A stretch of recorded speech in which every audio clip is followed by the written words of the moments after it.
Soyez sur vos gardes. On vous livrera aux tribunaux et aux synagogues. On vous frappera. On vous traduira devant des gouverneurs et des rois à cause de moi. Il y aura là un témoignage pour eux. Mais il faut d'abord que la bonne nouvelle soit proclamée à toutes les nations. Et lorsqu'on vous emmènera pour vous livrer, ne vous tourmentez pas d'avance pour savoir ce que vous direz, mais ce qui vous sera donné à cette heure-là, dites-le, car ce n'est pas vous qui parlerez, c'est le Saint-Esprit. Le frère livrera son frère à la mort et le père son enfant. Les enfants se dresseront contre leurs parents et les feront mettre à mort.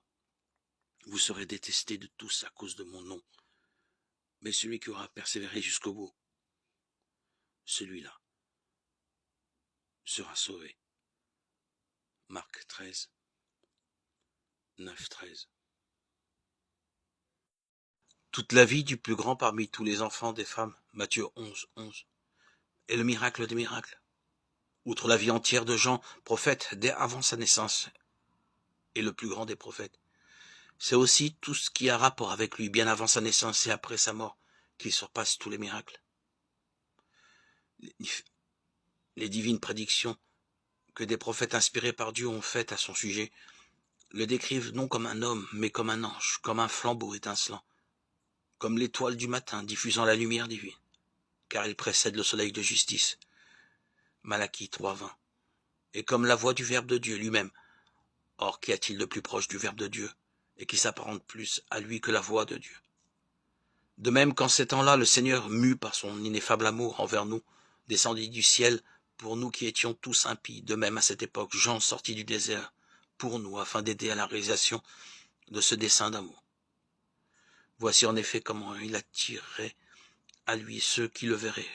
Comme de fait, il les a attirés et qu'il les entraînerait merveilleusement à la suite de l'homme, remarquable qu'il était.